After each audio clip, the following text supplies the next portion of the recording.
Hello everybody and welcome to tonight's webinar, Confidence, is it real or is it all in our minds? Proudly brought to you in association with British analytics partner SAS, working to help give you the power to row. Before we start, just a quick reminder that tonight's webinar is being recorded and you will be able to rewatch the video on the British Rowing YouTube channel. If you do have any questions throughout the webinar, please use the question box provided. We will try to answer as many of your questions at the end of the presentation. If we don't answer your questions tonight, we will post answers on the webinar page of the British Rowing website. Lastly, I would like to introduce our speaker for tonight, Annie Vernon. Annie started her rowing career at Castledale Rowing Club in Cornwall before moving to Cambridge University, where she rowed in Blue Boat in 2003. She also rowed for Rob Roy Boat Club whilst in Cambridge, but has represented both Thames Rowing Club and Marlow Rowing Club. Annie was a full-time athlete for 8 years, representing Great Britain in 6 World Championships and 2 Olympic Games, winning gold at the 2007 and 2010 World Championships in the quad sculls, as well as becoming Olympic silver medalist, which she also achieved in the quad at Beijing in 2008. In 2007, she was also voted as World Rowing Outstanding Female Crew alongside Dame Catherine Granger, Debbie Flood and Frances Houghton. Since retiring from elite sport in 2012, Annie has since become a sports journalist and a corporate speaker, contributing to BBC Sport, The Times, Guardian, Sunday Times and Rowing and Regatta. Annie is also the author of Mind Games, published in 2019, looking at the psychology of elite athletes. We are incredibly lucky to have Annie present for us tonight, and without further ado, I will hand you over to Annie. Thank you, James, and good evening, everybody. Thanks very much for taking a bit of time out of everyone's busy lockdown schedule. I'm broadcasting live from North Cornwall, where the sun is shining and the beaches are looking wonderful. So, but don't break lockdown and come and visit because it's really nice and so quiet. So I'm going to talk a little bit about, you can see the title, Confidence, is it real or is it all in our minds? I'm going to talk a little bit about confidence, but I guess I'm going to talk more generally about the mental side of rowing. So, as James has said, I was, as an elite rower for the best part of 10 years. But I think the bit about rowing that I always found really hard and certainly didn't come naturally to me was the mental side. And I certainly found that was the bit that I struggled with, and that was the bit that I probably had to work harder at than all the other bits of rowing. I found that, the training, that was fine. I could train hard. I get better. You train harder, your scores improve. That's the nature of training. But the mental side used to really fox me. And I certainly didn't find it natural or intuitive. And it's something that I had to learn a lot about myself and a lot about my sport in order to get better at the mental side of sport. And I think in the same way that people say the worst athletes make the best coaches, I think the fact that I had to learn the psychology of elite sport almost from the ground up probably left me in a better position to then teach it to other people, which is, I think, one of the reasons that 4 years after I retired from elite rowing, I started writing a book about the psychology of elite sport, which is called Mind Games, paperback coming out later this summer for those who are interested. But more on that later. So when I wrote the book, I looked at a number of different topics related to the mental side of sport, including confidence, competitiveness, teamwork, coaching, preparing for competition, and dealing with success and failure. And I'm gonna touch on quite a few of those over the next 45, 50 minutes or so. Now, if you've got questions, please do fire them as we go along, or we'll have a bit of time for questions at the end, whichever you like.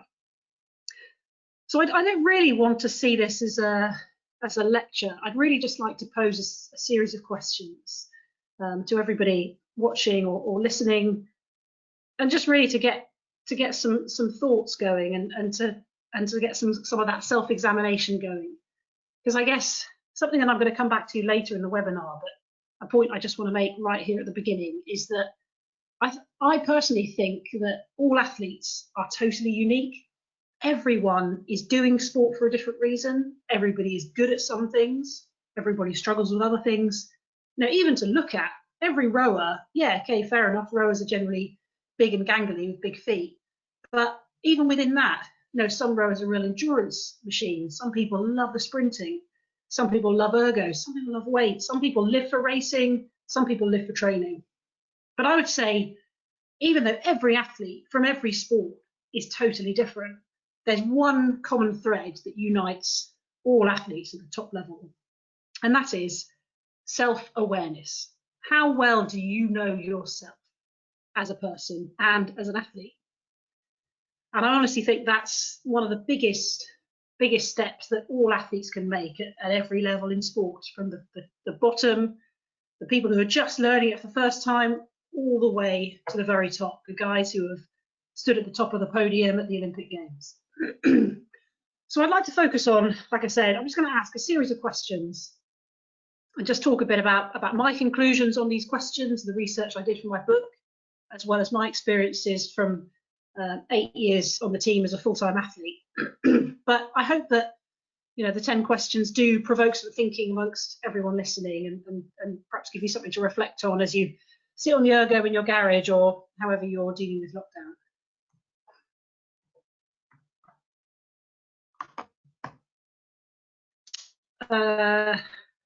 So that's a slide just repeating exactly what I've just said.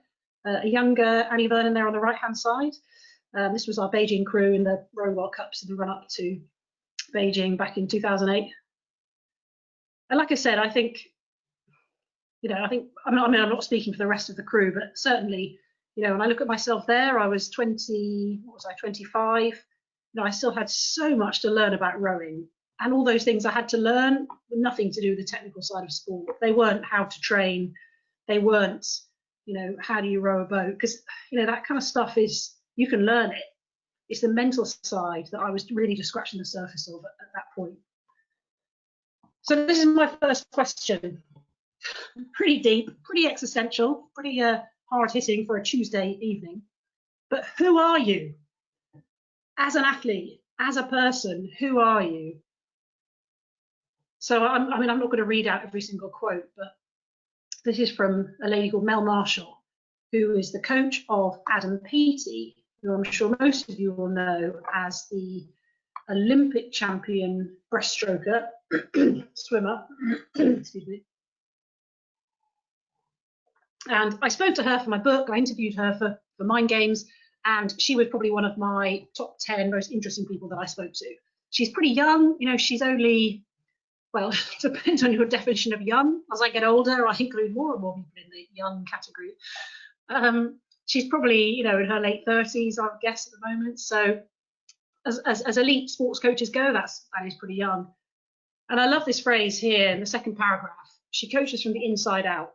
She's not interested in the swimmer. She's not interested in how somebody swims, how they move through the water, and how they lift weights. She starts off by finding out who they are as a person, what excites them, what challenges them. And then she thinks, right, how do I build a program to fit this person, to fit this individual?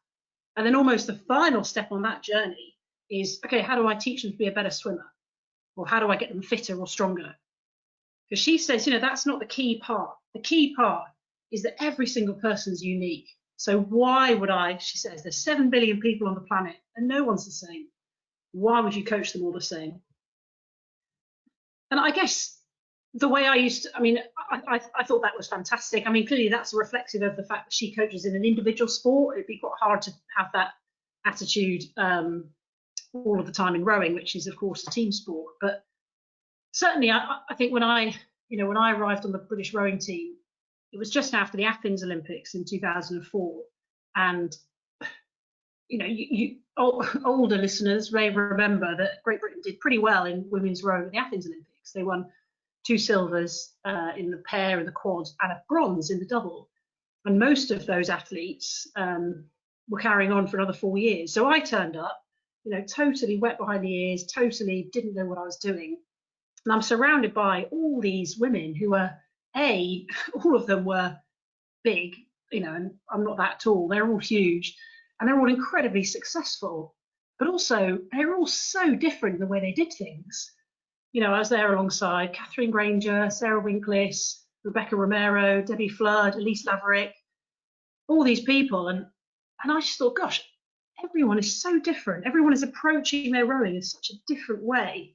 And I suppose I'd kind of thought from the outside that, not that everyone would be an automaton, but you turn up on the rowing team and there would be a way of doing things. You know, there would be a way of preparing for an ergo test. There would be a way of working in a team and talking to everyone else in your crew. And that just wasn't true at all. Every single woman who had all reached the top, you know, the top of their sport, had all been Olympic medalists. They approached it in 100 different ways. So I suppose that was my first introduction to elite sport, and it made me realise, gosh, there's no point me trying to be like Sarah or be like Fran or be like Catherine, because I'm not them. I need to learn how to be myself. So I suppose almost, you know, I had to take a step back and say, well, if I need to learn how to be myself and do it my way, who is, you know, who am I and what is my way?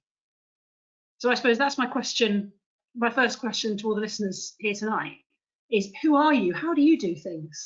You know, ask yourself these questions. What excites you about your sport? What challenges you about your sport? What scares you? What motivates you? What makes you emotional? Now, answer all these pretty fundamental questions about what role rowing plays in your life, you know, whatever level you're doing it at. And then actually, that'll probably give you a lot of the answers about, well, what's the best way of me doing it then? You know, I'm sure that we all know people who live to race. We all know people who are terrified of racing, you know, as a starting point. So figure out where you are in that category and try to understand yourself better. So that's question one, pretty deep.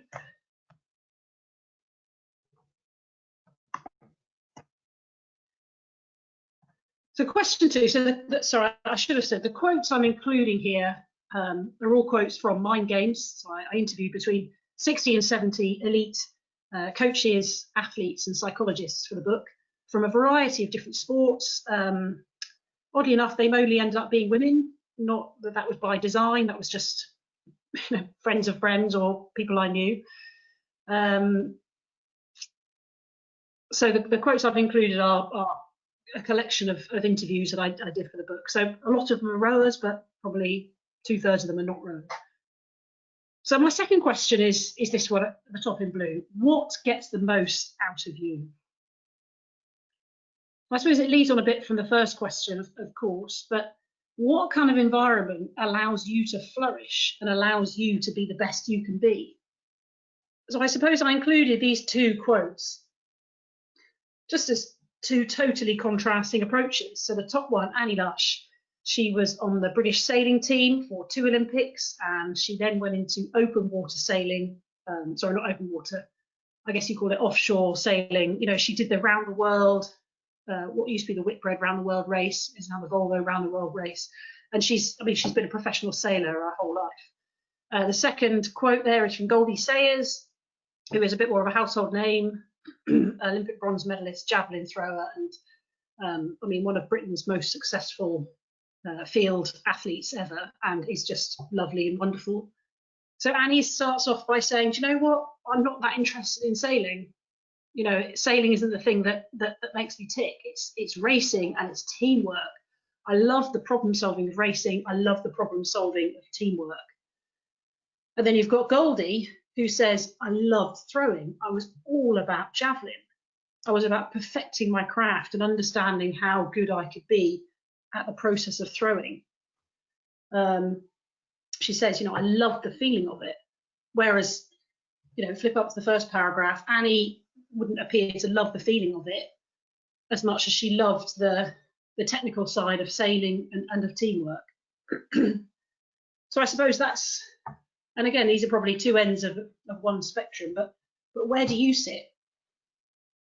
Do you sit somewhere in the Goldie category? You love your sport, you love the feeling of rowing a boat, you love the feeling of the boat moving through water? Or is it the technical side of sport? I love breaking down, I love challenging myself, and I don't really care what it is. It's rowing right now, but it could have been another sport, it could have been work, it could have been something else. What gets the most out of you? What makes you tick? What environment allows you to flourish and gets you really excited. And I suppose, you know, thinking back to my own rowing career, I would say I'm probably in the Annie Lush camp a bit more. You know, for me, I love my rowing, but I love the process of trying to be the best at it. And to be honest, if it hadn't been rowing, it would probably have been something else. Not necessarily another sport, but something else in life. You know, I love being able to challenge myself more than I necessarily just love rowing.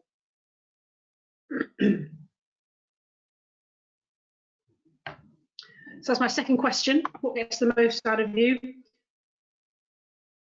Okay, what drives you? What motivates you? What do you want your rowing to mean to you? So Steve Peters, I'm sure lots of attendees will know Steve Peters. He was the psychologist on the British cycling team for years and years. I mean, he's a clinical psychiatrist. He's worked with inmates in high security prisons. He's worked in the NHS. I mean, sport is his interest personally, but he's not in any sense a sports psychologist. And he was, again, probably one of the top 10 people I interviewed for the book. He was just lovely and absolutely fascinating. And he sort of said, and the quote that I've got here, you know, he sort of says, look, you don't necessarily have to love your sport in order to be motivated by your sport. You know, it can be part of the package. So he says here, you know, let's say you're not into bricklaying, but you are into helping children. If you have to learn bricklaying in order to help children, then you'll do it because that's your driver. So he sort of says, and I love this phrase here, it's very, very unique as to what is getting someone into that sporting arena and what is keeping them there. And he will have, gosh, in his time on the cycling team, he will have seen hundreds of people coming in. And he says to me later in the conversation, which I have included here, he says, yeah, I've seen people in sport who are doing it for the wrong reasons. People who have very unhealthy drivers and very unhealthy motivations. He said, I've seen people who are totally just doing it for mum and dad. That's the thing that's driving them, and that's the thing, you know, they feel like they're trying to live up to. He said that might sound mad from the outside, that somebody can be good enough to go to the Olympic Games purely on the basis of trying to make their mum and dad proud. He said, but I've seen it. It happens. And if that's your driver, if that's your motivation, that's fine. That's cool. If that's the thing that gets you out of bed every day, it doesn't really matter what it is. It's very, very unique to you. And then this bottom quote, I mean, it's a bit mad, really, and certainly not something that's applicable to rowing as an amateur sport. Andrew Selby was I think he was a flyweight. He went to the 2012 Olympics, then became a professional boxer. And he says here, I don't really like boxing. I just do it for the money. I mean, it's pretty upfront to come out like that. But that's his motivation. And if that's about his motivation, as long as he knows that's what it is, he's not trying to pretend it's something it's not. So I guess my question to attendees, what drives you? You know, what do you want your rowing to mean to you? Where are you on that spectrum between, you know, I love the intrinsic feeling of improving versus I'm here because I want to extrinsically win medals, I want to extrinsically win races, or I want to be the best person in my club. I think the other thing to remember is motivation will change and can change and does change throughout your life. You know, certainly you take someone like, I mean, I was lucky enough to row with both Frances Horton and Catherine Granger, who both went to 5 Olympic Games as rowers. And you talk to them and they'll say, of course my motivation changed. You know, I mean, Fran went to the Sydney Olympics as an 18-year-old. Of course, she was a totally different person to when she went to the Rio Olympics 16 years later.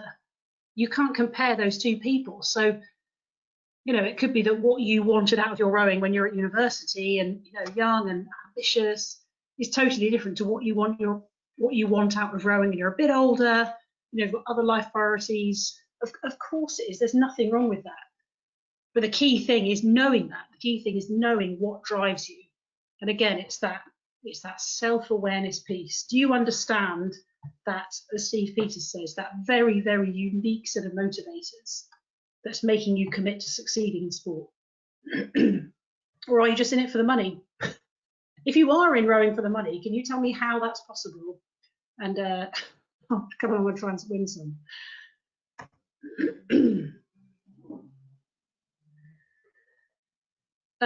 So Matthew Pinsent probably does not need much introduction to an audience of rowers.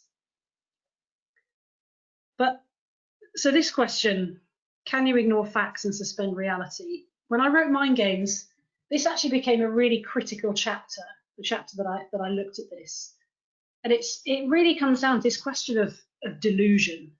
And you can see in the second quote here, Gorgs Geeky, who was an Olympic pistol shooter. She was the 2012 Olympics as a shooter. And I said, you know, is delusion a critical thing to possess? And she said, absolutely. She said, if you rely on reality and facts, then you'll never tell yourself the messages that you need to hear. And really, I mean, she's saying exactly the same thing as Matt Pinsent above. He says, you know, the environment you're operating in could be really chaotic. You could find lots of reasons to persuade yourself, you know, that you're not going to succeed. I love this phrase he uses: as soon as you become purely fact-based about it, it becomes very hard to do what you do. You know, whereas, and he goes on to say, whereas sport is all about saying it's simple, it's simple, it's simple. And then I would say sport is also about saying, what do I need to tell myself? What do I need to know? What do I need to hear? I'm just going to give myself those messages. Because to be honest, if it's something that isn't going to make me feel good, isn't going to make me feel confident, why would I focus on it? So he says, the second you become purely fact-based about it, you know, you're lost. You'll never achieve what you want to achieve. You know, and Gorg sums it up with the word delusion, which I really like. And because I think a lot of the time, yeah, you do have to delude yourself. Let's say you're sat on the start line and some of your opponents is a crew you've never beaten, you've never come close to. You know, they're twice your size, they're all multiple medalists. What are you going to do? Sit there going, well, I don't know why we're bothering. I mean, of course we're not going to win this race. Of course not. Of course, you find a way to delude yourself and tell yourself all the reasons you're going to win, all the reasons that this time, this is the moment, this is the race. You know, yeah, they've beat me 10 times already, but, you know, I've learned every time the 11th race is the day I'm going to do it. And yeah, a lot of the time it's ignoring the facts, it's suspending reality, and it's just giving yourself the messages that you need to hear. Telling yourself the narrative that puts you in the best frame of mind to compete. Is that delusion? Yeah, maybe it is. But I would say, again, at the top level of sport, delusion is absolutely what you need. Because it's a way to create a reality that makes sense to you and puts you in the best place to perform. I think the other thing is how you need to feel is totally unique to you, totally unique to your sport and your setup. The way that you will need to feel when you're marshalling for the head of the river race in London in March will be totally different to the way you need to feel if you're going into Henley qualifiers in July, or if you're preparing for an erg test in January, or whatever it is. Every situation is unique, and every situation will require a different set of feelings for you to put yourself into, and a different set of messages that you need to tell yourself. Even the difference between doing things as a team or doing things as an individual, like an ergo test. So can you ignore the facts of where you are and what's going on? You know, suspend reality and just say, right, what do I need to focus on?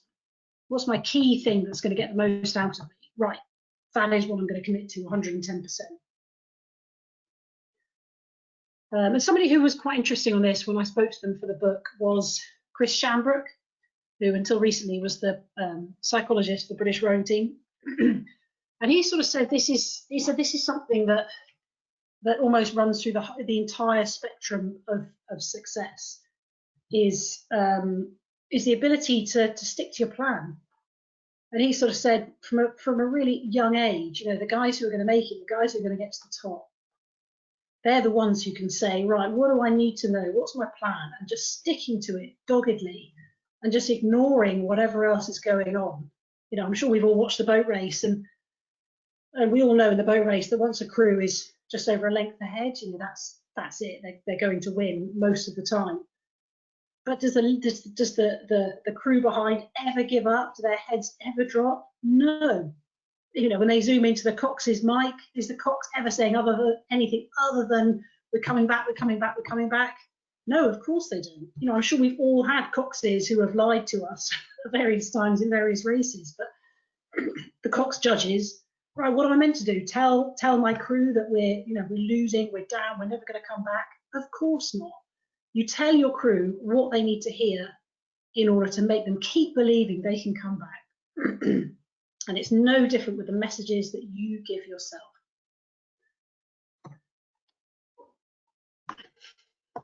Question 5.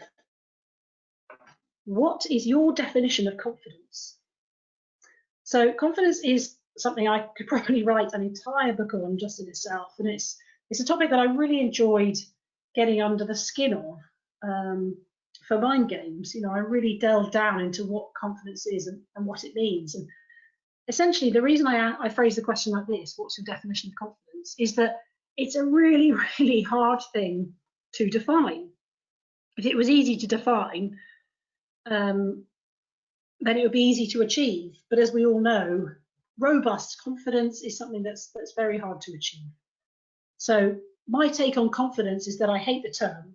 Kate Ludlam, who is the sports psychologist for the British boxing team, and I just love that. I mean, she was a great interviewee, but she just came out and said, yeah, hate it, don't use the word, don't like it. Which I think is probably, I don't know, that attitude from someone who's the psychologist in one of Britain's most successful sports. I think people were probably quite surprised by that attitude, but she sort of said it's too woolly. She said you need to have something specific and measurable and something you can define, something you can point at and say, that is confidence. When I'm confident, this is how I achieve it and this is what it feels like. She said confidence is more of a collection of concepts. It's no one definition. And in elite sport, we need to be more specific. So Annie Lush, again, sailor. If you're confident, you'll make decisions, not necessarily better ones, but you'll just make decisions. She also phrased it in a slightly different way. She said, because sailing is all about decision making. What's the wind going to do? We don't know. Let's do this. Let's do that. But she said, every single decision you make, if you're confident in it, if you really back yourself in that decision, it will be a better decision. You don't know if what you've chosen to do is right or wrong, but you pick a way of doing it and you make that the right way of doing it. And that's what confidence does. She said it makes everything you do more decisive. Brian Ching, not a household name in the UK, but a professional footballer in the US. And I liked his take on confidence. I said to him, what's confidence mean to you? And he said, well, essentially it's, if I'm going through a scoring drought or, if things aren't going well for me, I just used to ask myself, okay, what am I not doing now that I used to do that worked for me in the past? So I think this, this for me is the right way of approaching it. This for me is the right way of approaching confidence, because it's, it is specific, but also it hints at a fundamental belief. He's not saying that, because if you're going well and you start to go badly, there's two things you can do. There's one, the right thing to do is what Brian Ching has done, which is to say, okay, things aren't going well now, but I used to be really successful, so obviously I'm just not doing things the right way now, but fundamentally I'm good enough to be here and I can perform on this stage. The second way of dealing with it would be to say, well, maybe I'm just not good enough. Maybe I shouldn't be here. That whole imposter syndrome. Throw your hands up and say, well, this is proof. This is proof I'm just not good enough to be, at this level or at this club. And I think the way he sums up is great. He's saying, fundamentally, I'm good enough. I'm here. I'm great. I'm fine. Yeah, I'm obviously not performing at my level now, but I just need to change a few things, step back the way I used to do things, and then I'll be there again. I'll be at the right level again. And I think when we'll move on to the final quote here from Chrissie Wellington, who's a 4-time Ironman world champion. I think she says exactly the same thing. She says, you can question, but you don't criticize. And she says this phrase, you trust in your ability to perform. I personally think, when I think back to my own rowing career, that was the way I tried to approach this question of confidence, is that fundamentally, when all's said and done, I am good enough. I do trust myself that I can, I can stand on the top step of the podium. I can compete with the best in the world. I'm not saying I'm going to do it every time. I'm not saying that it's there for me always. I'm not saying in any way that I'm better than anyone else. But ultimately, when all's said and done, I can do it. It is possible. I am theoretically good enough. Whether or not I perform is up to me. But there's no fundamental reason that I shouldn't be here. And I think Chrissie sums it up far more eloquently by saying, yeah, you don't criticize. You question, you ask those questions, and I guess relating to what Brian Ching says, you ask questions, but you never criticize. You never answer those questions by saying, well, maybe I'm just not good enough to be here. So other definitions of confidence that I gathered when I was researching the book, people use words like composure. If I'm confident, I'm composed under pressure. I'm composed in race situations. I'm composed when the weather's against me. Other people use the word momentum. I'm going well. I've got momentum behind me. I'm feeling confident. Mental toughness also came up a few times, that you never lose that sense of whatever the situation throws at me, I can still do this. I can still keep fighting. And finally, the two words that came up more than anything else was trust and belief. And I think you could probably do a lot worse than finishing with that definition. Trust and belief. Do you trust yourself to be here, and do you believe that you can do it? But you know what? It's not something that can happen overnight. It's not like we can flick a switch and suddenly just be confident. It'll take you a few years to start believing yourself and believe all those messages you're giving you, or believe the evidence, that you are doing well in races and you are, improving on the ergo, whatever it is. Some people will need more evidence to find that trust and belief. Some people will need success to happen first before they can start believing. For some people, they feed off their teammates. If you're rowing with some really, really good people and they say they believe in you, then maybe you start believing in yourself, or your coach. People will get confidence from the quality of their training, the scores they're pulling, the people they're beating in their singles. For some people I interviewed for the book, confidence came from their religious belief. That was where it was rooted. They said, well, somebody's got a plan for me, and if he believes I can do it, then I can do it. So, there's multiple sources of confidence. And like I said, there's no one way of doing it. There's no one way of flicking a switch and saying, I'm confident now. But it's that trust and belief, that ultimate trust in yourself, and the belief that you are, quote, good enough to be there and good enough to do it. So I suppose, to go back to my opening question, is confidence real, or is it all in your head? I guess it's a bit of both, really, isn't it? It is a real thing. It does make a tangible difference to your performances and your ability to perform, and also your ability to enjoy yourself. But also, it does come from within. It really does, and it can take years to reach that step where you say, do you know what? I do actually now trust myself, and I do believe that I can do it. So that's question 5. What's your definition of confidence? Because everyone's will be slightly different.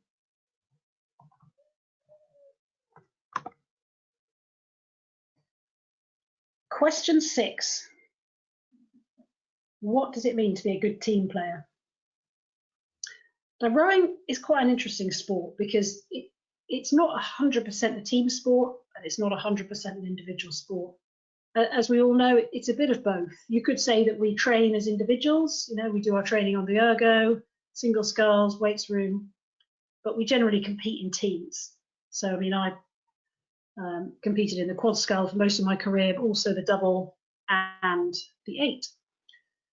So we have to be good at both parts. We have to be good at the individual side, being self-motivated, being self-referencing, and also being able to drive yourself without, on the days that no one else is there. But we also need to be good at putting all that aside and being a fantastic team player. So I suppose for this question, I've included a quote here from a lady called Philippa Tussiet, who was a Welsh rugby international. And she was capped, 70 odd times for Wales in 15s and in 7s. She captained the team. And I said to her, what was your evolution of understanding what teamwork was all about? And this was her answer. She said, yeah, in the early days, I was a bit selfish. And I thought, I like the phrase used here, I thought being a team player was about being the best player. And then I realized that it's not true. Actually, flip that around. If you want to be the best player, you have to be the best team player and understand that it's not about you, it's about everyone else. And if you can bring 5% out of everyone else, that's way more important than the contribution you can make individually. But I suppose I also went through a similar kind of evolution. You start off, I think when you're a young athlete, you're just totally focused on yourself because that's all you can control and that's all you know. You're probably rowing with lots of different people, doing lots of different things. And I suppose it took me a while to realise that, do you know what, I'm just 1 in 4. If I'm rowing in a quad, I'm just a quarter of the crew. If I just focus on a quarter of the crew, I'm never going to make a real impact. But actually, if I focus probably 50% on me and then 50% on the other 3/4 of the crew, actually I can make a way bigger impact than if I'm just thinking about my own training, my own rowing. And I suppose, what is teamwork is a really hard one to answer because every team will do things slightly differently. Every team will have a real blend of personalities. And also in rowing, again, it's a slightly weird sport because we don't know what size team we're going to be in. We could be in a team of 2, we could be in a team of 8 plus cocks. If you add a coach into that as well, and probably, possibly a spare or a wider squad, you could be in a tiny team, you could be in a massive team.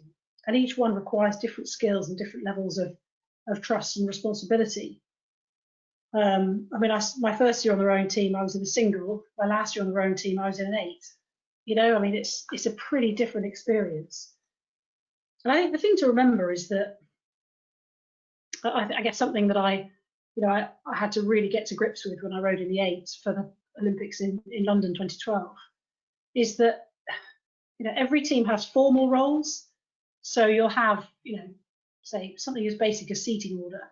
That the stroke has a particular role, the 7 has a role, 6 has a role, whatever. But then there's all these informal roles which are much, much harder to quantify and much harder to understand. So you might have someone in the crew who's really organised and always knows the training programme, always turns up early, he's got the keys to the boathouse, whatever. You've got people who aren't interested in that, but actually, they're really inspirational on the water, they lift everyone else, they get really excited about the big sessions, they get stuck into it. You might have somebody who's the joker, makes everyone laugh, takes the pressure off in stressful situations. There's so many informal roles that in some ways it's so much harder to understand. The formal roles are clear, the formal roles are obvious. It's the informal roles where you can probably make a huge impact, but are much, much harder to get your teeth into. So I suppose, when I ask people that question, what does it mean to be a good team player? There's no simple answer. Some people will say, oh, it's about being really good friends with your teammates. Some people will say you don't need to be friends with your teammates, you just need to have a really good working relationship. Now, again, every team's different and every individual is different. But I suppose, when answering this question, think about the formal role and the informal role. You have to perform your formal role You know, let's say, I don't know, something as silly as you're in a pair and you've got the steering foot. Well, you've got to keep the other person safe. You've got to make sure you're not going to hit anything. But what's your informal role? You know, as bow, at stroke, what's your informal role in supporting the other person and making sure that that boat is the most positive environment that you can possibly have? And again, just reflecting on that quote from Philippa, is being a team player being the best player, or is being the best player being the best team player? And just reflecting on the differences between those two. Question 7. What does your coach contribute? Hopefully there are some coaches watching this webinar and thinking, well, everything, they're nothing without me. And there might be some coaches who think, oh, I don't have any role at all, it's all about my athletes. And I guess, again, I know I'm repeating myself, but every coach is different. And, you know, some coaches will have that really dominant role in the crew. Some coaches will stand back and say, look, I'm here if you need me, but I'm just a voice on the bank. That's all I am. I suppose when I was investigating coaching in mind games, I kept coming back to this question of, you know, the stick versus the carrot. And Tony Minicello was fantastic on this. He coached Jess Ennis to the heptathlon title in London, as you might remember, and again to the heptathlon silver medal in Rio. And I said to him, you know, are you stick or carrot? And this was his answer. Early on, I was all stick and no carrot. Now I'm a carrot farmer. Now Tony is a funny guy and has a lot of these hilarious phrases. So he was a fantastic interviewee. But I guess it really made me reflect that, you know, for a coach, being all stick and no carrot is probably easier. I mean, my coaching career was a very short-lived stint coaching the Cambridge Women's Boat Race the year after I retired as an athlete in 2013. So I don't think 6 months as a coach gives me any authority to talk on coaching at all, which is why I relied on some fantastic contributors to my book. But it's really that, you know, where are you on the stick and the carrot? I mean, I should imagine it's very easy to come in and wield a stick and say, do this, do that. I'm telling you how to do it. But actually, I mean, the point Tony Minicello was making is that long term, that will never get the best out of your athletes. I mean, the phrase he used, which I haven't included here, was, you know, after a while, you just become Mr. Shouty. You're just the shouty guy. You know, he sort of said, you're not inspiring an athlete if you're just shouting them the whole time. Which is why, you know, he started off being all stick, we'll do this, do this, do this. And he said, yeah, now I'm a carrot farmer. Now I'm all about the positive encouragements, the positive inducements, you know, the painting a picture and getting the athletes to buy into it. And then Adrian Cassidy, who was a rowing coach on the Irish rowing team and the British rowing team, and coached me at university, and he's a really good guy. I mean, he saw this as his role. You know, I'm here just to hold up a mirror to my athletes. I mean, he is absolutely not, you know, he's definitely more of a carrot than a stick coach, definitely. He's very softly spoken. And he sort of said, yeah, you know, I ask my athletes to commit to something, and then all I do is remind them of that commitment that they've made. He said, I'm not there to force somebody to be someone they're not, but, you know, force someone to do something they don't want to do. I'm just here to remind them of a commitment that they've already made to themselves. You know, I'm there to hold up a mirror to my athletes. I think coaching is quite interesting because a quote that I found from an Italian football coach when he was asked about, do you need to have been a top level player in order to be a top level coach? And he said, I didn't know in order to be a jockey, you have to be a horse first, which I thought was a great turn of phrase. And I guess, and it reflects that people say that the worst players or the worst athletes make the best coaches. And I think it's something, if you've struggled at something, if you've had to learn something from first principles yourself, chances are you'll be better at then explaining it to other people. If you've always been a lot more intuitive about your sport, you've had that kind of natural feel for it. Actually, when you're on the other side of the fence, you're trying to explain it to people, it's much, much harder to do. So maybe the question isn't, Must you have had to compete at the top level in order to be the best coach you can be? Well, actually, maybe that's irrelevant. Maybe it's instead, it's if you're the best communicator you can be, that is coaching. So I also interviewed, for my section on coaching, I interviewed Stuart Lancaster, who I'm sure rugby fans will remember as being the England rugby head coach 2011 to 2015.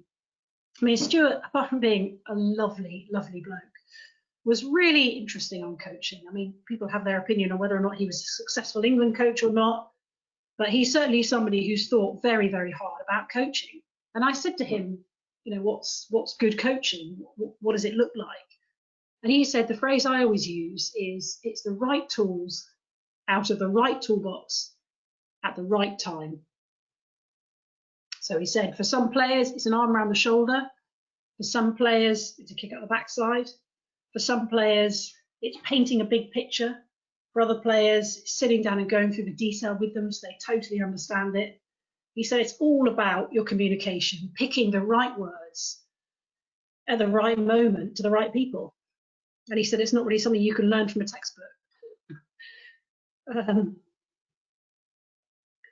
And I think, yeah, it really is that simple. And I guess, you know, my short stint as a coach, in many ways, my biggest reaction to it was frustration, because you are so powerless.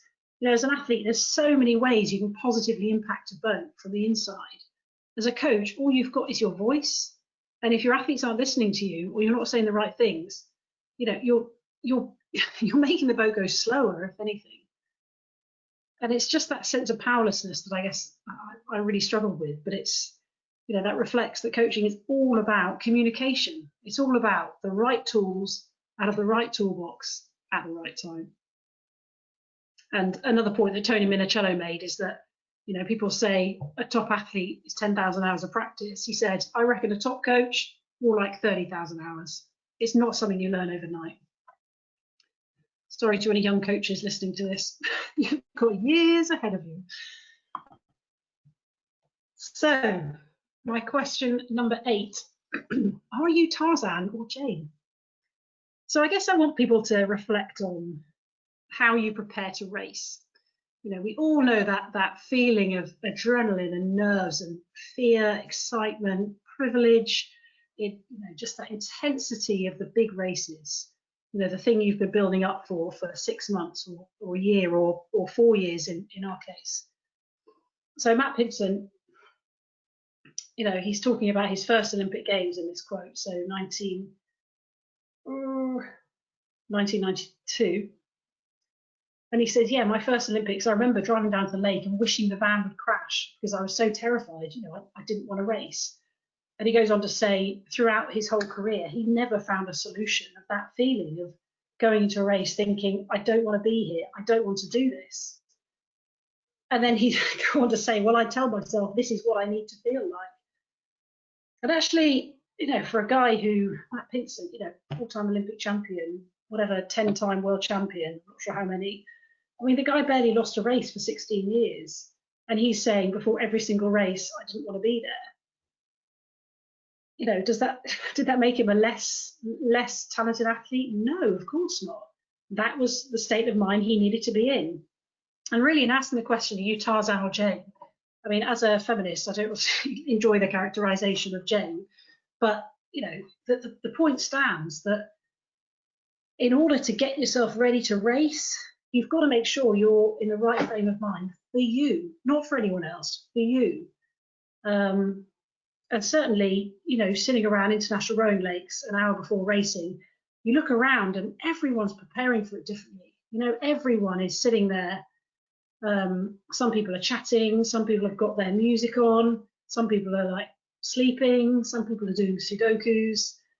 You know, everyone's preparing for it differently. Some people need to feel like they're spitting blood. Some people need to feel like, you know, it's a Sunday afternoon and they're going to a pub for lunch. You know, everyone's in a different place, because in order to be Tarzan and step up to the plate and perform like Tarzan, you've got to know what the right state of mind for you is. You know, for Matt Pinson, it was total terror. You know, for other people, it'll be total relaxation. But if you want to be Tarzan rather than Jane, find out what works for you.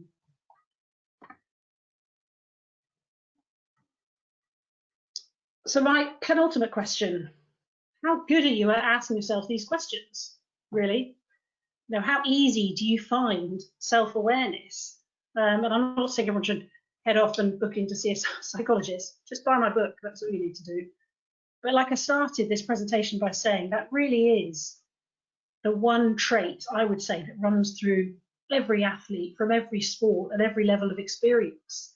It's that everybody is trying to develop and engender and strengthen their self-awareness. You know, even down to some people need to feel like the champion, you know, the top dog. Some people need to feel like the underdog. You know, what do you need to feel like? What gets you in the right frame of mind to perform at your best? And again, how good are you at asking yourselves these questions? And I started the webinar by saying that when I interviewed all the athletes for Mind Games, they ended up being mainly women. And I think, of course, that wasn't design, that was just the way it worked out. But actually, I think women are probably a bit more introspective than men.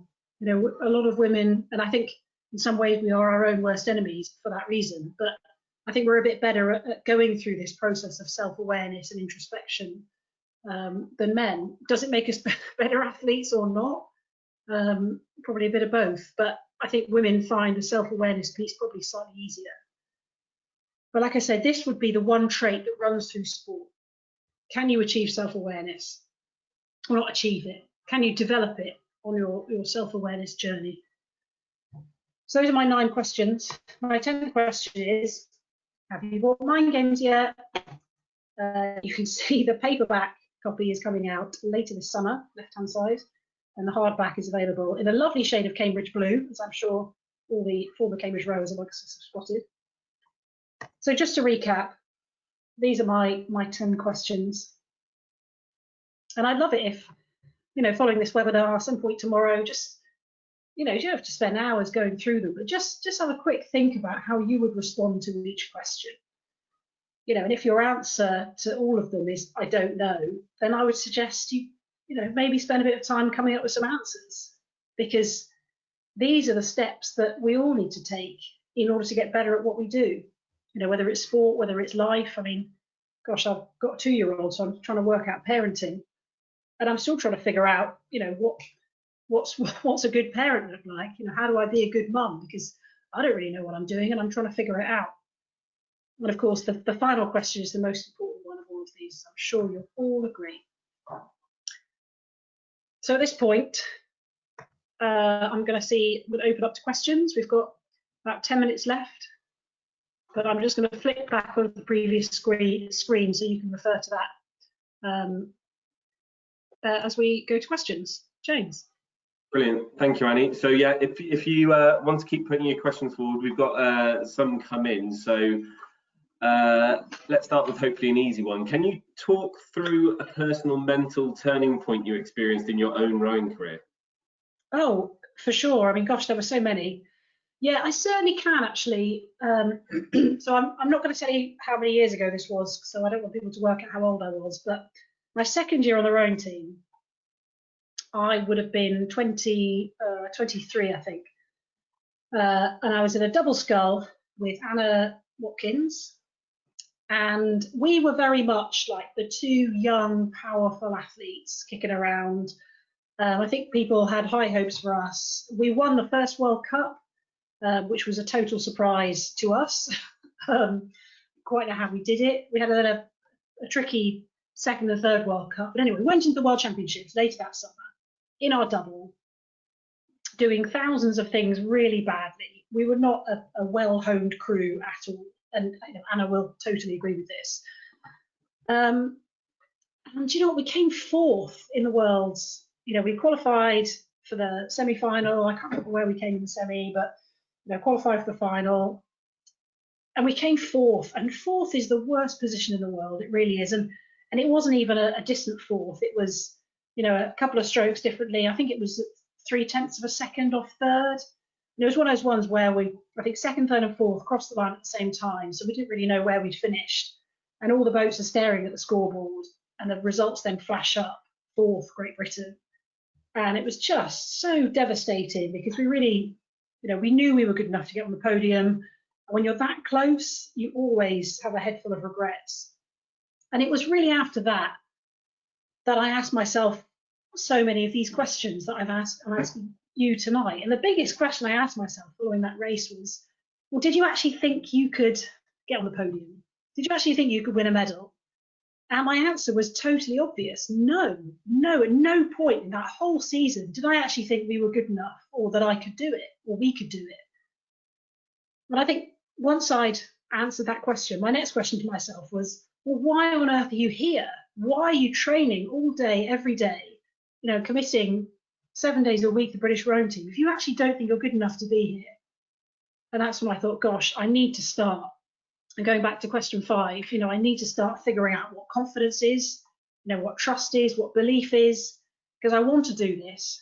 But if I don't think I'm good enough to do it, I shouldn't be here. It's a bit like, why would you sit a driving test if you didn't think you could drive? I thought, if I'm going to do this, I've got to start believing I can be a world champion, because if I don't fundamentally believe that in myself, I'm wasting my time. So I look back and I think if we hadn't come fourth, I'm not sure I ever would have asked those, been through that self-examination. Thank you. Next question. How do you ensure, or do you have any suggestions for that a rower's journey does not result in being successful in sport, fail in life?